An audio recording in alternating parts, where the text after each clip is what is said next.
Shalom, salam berkat dari kami untuk pendengar sekalian. Saat ini pendengar akan diberkati dengan program Hari Ini Harinya Tuhan bagian yang ke-8. Sebuah program rohani tentang doktrin Alkitab yang menolong kita untuk semakin tertanam dalam kebenaran firman dan bertumbuh dalam kemuliaan. Bersama hambanya, Pendeta Gilbert Lumwendong, STH. Banyak orang merasa doktrin Alkitab sebagai sesuatu yang membingungkan. Tetapi tahukah saudara bahwa doktrin Alkitab intinya adalah memahami Alkitab dengan benar, dengan pemahaman yang sistematis, sehingga kita terus dapat tertanam di dalam kebenaran firman, sehingga kita terus bertumbuh di dalam kemuliaan Allah. Buka hati saudara sekalian untuk menerima berkat-berkat firman-Nya hari ini. Salah satu sifat negatif yang dapat sangat berbahaya dalam kehidupan kita adalah keserakahan. Lalu mungkin sudah berkata, kenapa pendeta keserakahan adalah salah satu sifat negatif yang sangat berbahaya? Saya pelajari begini, karena orang-orang serakah akan selalu kehilangan damai sejahtera. Dan saya mengerti kenapa artinya kehilangan damai sejahtera. Orang kalau sudah kehilangan damai sejahtera gampang tersinggung, gampang marah, gampang berontak, ya kan? Karena orang kalau udah kehilangan damai sejahtera, maka jiwanya udah gak tenang. Dan orang-orang seperti ini gampang sekali lari dengan obat terlarang, gampang sekali lari dengan seks bebas.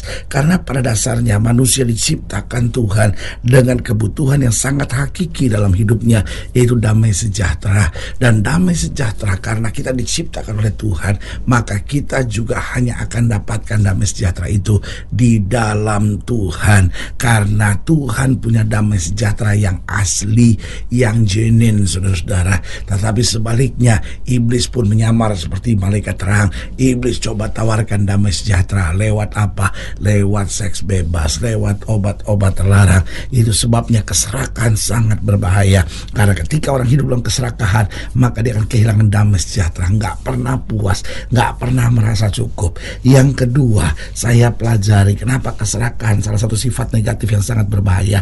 Karena orang serakah dimanapun dia ada, dia selalu akan dimusuhi orang.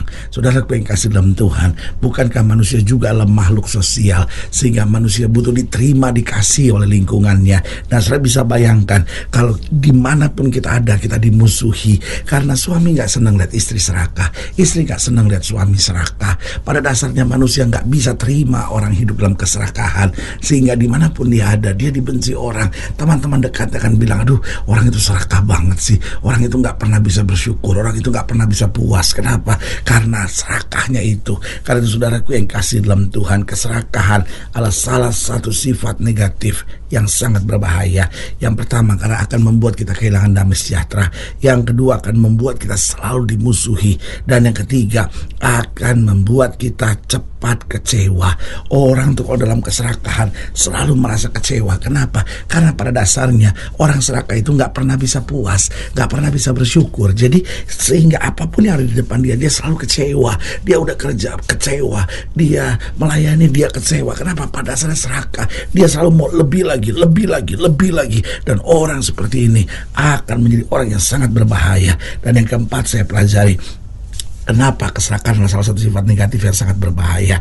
Karena ini, orang yang serakah akan selalu jauh dari Tuhan. Tahukah saudara, orang tuh yang bersyukur, dia tuh dekat sama Tuhan. Kenapa? Karena orang bersyukur akan berterima kasih untuk apapun yang terjadi dalam hidupnya. Ayub berkata apa? Tuhan yang memberi, Tuhan yang mengambil, terpujilah nama Tuhan.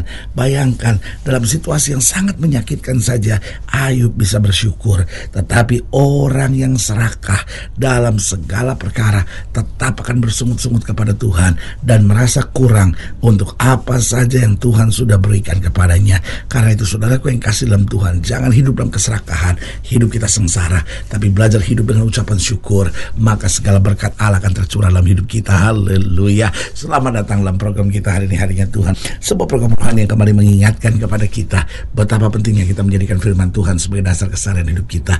Karena selama kita jadikan firman Tuhan sebagai dasar keseharian hidup kita, langkah-langkah ke depan kita penuh dengan kepastian, kemenangan, berkat, mukjizat dan perkara-perkara besar. Haleluya.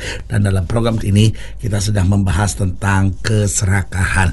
Karena pada dasarnya Alkitab juga menjelaskan orang-orang serakah tidak punya tempat dalam kerajaan sorga. Tuhan mencari orang-orang yang tahu bersyukur, dan orang-orang yang tahu bersyukur ini bahkan sudah merasakan sorga sebelum tiba di sorga. Haleluya.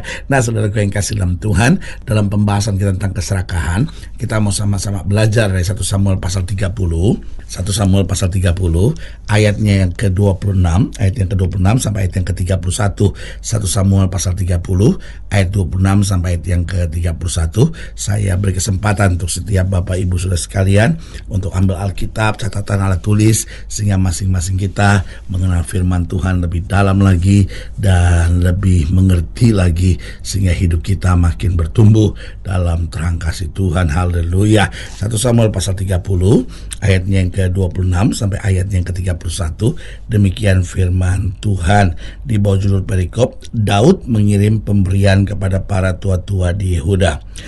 Ketika Daud sampai ke Siklak, dikirimnyalah sebagian dari jarahan itu kepada para tua-tua di Yehuda, kepada teman-temannya dengan pesan, inilah pemberian kepadamu dari jarahan yang dirampas dari musuh Tuhan, yakni kepada yang di Betel, kepada yang di Ramot, di tanah selatan, kepada yang di Yatir, kepada yang di Aroer, kepada yang di Simfod, dan kepada yang di Estemoa, kepada yang di Rachal, kepada yang di kota-kota orang Yerahmeel, kepada yang di kota-kota orang Keni, kepada yang di Hormah, kepada yang di Bor Asan, kepada yang di Atah, kepada yang di Hebron, dan kepada segala tempat di mana Daud dengan orang-orangnya mengembara. Perhatikan kalimat ini. Ketika Daud sampai ke Siklak, dikirimnya sebagian dari jarahan itu kepada para tua-tua di Yehuda, kepada teman-temannya dengan pesan, inilah pemberian kepadamu dari jarahan yang dirampas dari musuh Tuhan. Saudaraku, Daud berhasil merebut kemenangan, dan karena itu dia merebut banyak berkat-berkat. Tetapi yang luar biasa, Daud bukan orang yang serakah. Tanpa diminta, tanpa dipaksa, dia kirim pemberian-pemberian ini kepada para tua-tua Israel. Saudaraku yang kasih dalam Tuhan, bukankah ini sebuah sikap yang luar biasa? Ada banyak orang udah diminta, udah dipaksa, masih gak mau ngasih. Kenapa? Serakah sekali. Nah, pertanyaannya, sebetulnya kenapa orang dapat hidup dalam keserakahan? Ada banyak orang, ya tapi kan saya perlu. Saudaraku yang kasih dalam Tuhan, apa sih perlu itu? Kalau yang namanya perlu, saudaraku yang kasih dalam Tuhan, kita gak akan pernah habis-habis, saudara, iya kan? Karena harus kita ingat, kadang-kala bukan soal kebutuhan, tetapi keinginan. Sebetulnya kalau kebutuhan itu ada rasa cukupnya, iya kan? Manusia butuh makan, berapa banyak sih? Manusia butuh pakaian, berapa banyak sih? Tetapi kalau sudah bicara tentang keinginan, pakaian berapa banyak pun gak cukup, makanan sebanyak apapun gak cukup, saudara. Karena pada dasarnya yang bisa membuat seorang itu merasa cukup adalah keputusan dalam hati, karena kita mau bersyukur buat apa saja yang Tuhan sediakan. Nah, konsep Daud ini luar biasa. Dia terima berkat, dia tahu ini datangnya dari Tuhan, dia bagi-bagikan. Nah, kenapa seorang dapat hidup dalam keserakahan? Yang pertama, karena tidak belajar bersyukur untuk segala berkat Tuhan dalam hidupnya. Dia gak bisa melihat mana kebutuhan, mana keinginan. Buat dia keinginan lebih dari segala-galanya, sehingga kalau keinginannya belum tercukupi, maka dia tidak akan pernah bisa bersyukur. Saudaraku yang kasih dalam Tuhan, kita harus belajar bersyukur untuk segala berkat Tuhan.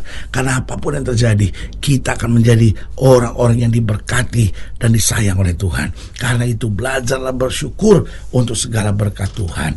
Nah, kenapa seorang bisa hidup dalam keserakahan? Karena tidak mengerti konsep ini. Buat dia, saya puas dulu baru saya bersyukur. Tetapi saya mau bilang itu konsep yang sangat keliru. Balik, saya bersyukur dulu, dan karena saya bersyukur, Tuhan memberi kepuasan dalam hidup saya. Haleluya. Yang kedua, kenapa seorang dapat hidup dalam keserakahan? Karena tidak menyadari firman Tuhan, bahwa firman Tuhan ajarkan kepada kita, terlebih berkat memberi daripada menerima. Nah, ini konsepnya. Dunia gak bisa terima. Dunia selalu merasa terlebih berkat menerima daripada memberi. Tetapi hidup Kristen jelas terlebih berkat memberi daripada menerima. Kenapa? Karena kalau kita memberi, kita menerimanya dari Tuhan. Tapi kalau kita menerima dari orang lain, maka kita lebih rendah dari orang lain. Karena itu perhatikan tangan kita. Tahukah saudara, yang memberi itu tangannya selalu di atas, dan yang menerima itu selalu tangannya di bawah. Karena itu sebagai hamba Allah, saya hanya mau ingatkan buat saudara, belajar pegang firman Tuhan lebih daripada konsep dunia. Firman Tuhan ajarkan terlebih berkat memberi daripada menerima. Berarti kalau ada kesempatan buat kita untuk memberi, berilah. Itu adalah anugerah. Karena setiap kali kita memberi, berkat Tuhan akan turun dalam hidup kita. Ingatkah kita kan firman Tuhan yang berkata, beri maka kepadamu akan diberi, takar yang baik yang dipadatkan digoncang-goncang sampai melimpah keluar. Itu yang Tuhan sediakan di ribaan orang percaya. Yang ketiga, saya pelajari kenapa seorang dapat hidup dalam keserakahan, karena hatinya jahat. Memang ada orang-orang yang hatinya jahat, tidak bisa lihat orang lain diberkati, tidak bisa lihat orang lain bahagia. Dalam hatinya selalu cuman saya yang boleh bahagia, cuman saya yang boleh menerima. Saudaraku yang kasih dalam Tuhan, sehingga ada banyak orang di tengah kelimpahan yang tetap tidak mau bagikan apa-apa untuk orang yang hidup dalam kekurangan. Sebagai hamba Allah, saya mau ingatkan, hatinya jahat, hidupnya masuk neraka. Hatinya penuh berkat, maka Tuhan memberikan suasana sorga dalam hidupnya. Haleluya. Dan yang keempat, kenapa seorang dapat hidup dalam keserakahan? Karena selalu dijajah dengan pikiran-pikiran negatif. Selalu, wah masih kurang nih, waduh nanti gimana nih, nanti bagaimana nih, hari depan saya gimana nih, esok gimana nih. Sekalian orang-orang yang hidup dalam pikiran-pikiran negatif seperti itu akan selalu menjadi orang yang serakah. Karena dia pikir, wah nanti kalau saya memberi lalu orang yang ngelunjak gimana, nanti kalau saya memberi lalu dia tiba-tiba nggak terima kasih sama saya gimana, nanti saya memberi nanti kalau dia nggak terima gimana, ya kan? Jadi saudaraku yang kasih dalam Tuhan, intinya kita cuma lakukan firman, kita memberi. Orang itu mau ngecewain kita nggak apa-apa, saudara-saudara. Yang penting kita lakukan firman Tuhan, karena waktu kita lakukan firman Tuhan dengan benar, maka jalan kita akan penuh dengan berkat Tuhan yang sempurna. Haleluya. Saudaraku yang kasih dalam Tuhan, jika saudara yang dilayani lebih jauh, hubungi kami melalui telepon, hubungi kami melalui surat, kunjungi website kami, karena kami ada untuk membawa Bapak Ibu Saudara senantiasa lebih dekat pada Tuhan dan mengalami kasih kuasa mujizat yang luar biasa. Secara khusus melalui program ini juga saya mau berdoa buat setiap saudara yang sakit, setiap saudara yang berbeban berat, karena saya percaya bahwa bagi Allah tidak ada perkara yang mustahil. Nah, saudara-saudara yang didoakan secara khusus, boleh taruh tangan kanan saudara di dada dan kita akan berdoa. Mari kita berdoa. Bapa, dalam nama Yesus, hamba doa buat yang sakit, hamba doa buat yang berbeban berat, hamba doa untuk setiap mereka sedang menghadapi masa-masa yang sukar. Karena hamba percaya bahwa bagi Allah tidak ada perkara yang mustahil. Bapa, hamba berdoa di dalam nama Yesus, Tuhan jamah. Yang sakit Tuhan sembuhkan, yang lemah Tuhan kuatkan, yang susah Tuhan hiburkan, yang jatuh Tuhan angkat. Sehingga hari-hari yang penuh kemenangan boleh berlaku dalam kehidupan kami masing-masing. Bapa, hamba juga doa buat mereka yang taruh tangan kanan yang di dada, Tuhan jamah. Kalau di antara kami ada yang hidup dalam keserakahan, Tuhan cabut segala roh keserakahan, sehingga kami hidup dengan ucapan syukur, karena segala yang kami punya datangnya dari Tuhan saja. Di dalam nama Yesus kami berdoa. Haleluya. Amin. Saudaraku yang kasih dalam Tuhan, kita sudah berdoa. Ingat, Allah tidak pernah lalai menepati janjinya. Inilah saatnya buat kita untuk bangkit, bersemangat, bersuka cita dalam menghadapi segala perkara. Karena kita tahu Yesus hidup, Yesus berkuasa, dan selalu menyediakan yang terbaik buat anak-anaknya. Doa saya menyertai saudara. Sampai berjumpa pada program berikut, dan jangan lupa jadikan hari ini harinya Tuhan. Haleluya.